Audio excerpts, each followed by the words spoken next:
জীবনের প্রবাহমানতা এই চ্যাপ্টারের লেকচার 10-এ যখন আমরা অঙ্গজ বংশবিস্তার আলোচনা করছিলাম তখন আমি বলেছিলাম কি যে জোড় কলম বা গ্রাফটিং তখনই সম্ভব যখন আমরা স্টক এবং শিয়ন উভয় উদ্ভিদ অংশে কি করব, ক্যাম্বিয়াম পর্যন্ত ক্ষতের সৃষ্টি করব। অর্থাৎ স্টকেও কি করতে হবে, ক্যাম্বিয়াম পর্যন্ত ক্ষতের সৃষ্টি করতে হবে, শিয়নেও ক্যাম্বিয়াম পর্যন্ত ক্ষতের সৃষ্টি করতে হবে। এবার একবীজপত্রী যে সমস্ত উদ্ভিদগুলো আছে তাদের নালিকা বান্ডেলে কিন্তু কি নেই, কোনো ক্যাম্বিয়াম নেই, তাই তাদের ক্ষেত্রে কিন্তু কি হবে না, জোড় কলম বা গ্রাফটিং হবে না।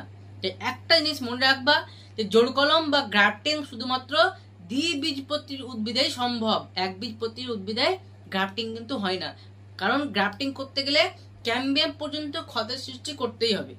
ঠিক আছে, তো এই ছিল আজকের ভিডিও। এই ছোট্ট একটা ইনফরমেশন তোমাদেরকে দিলাম, কারণ এটা আমি পড়াতে গিয়ে বলিনি, মিস্টেক চলে গেছে।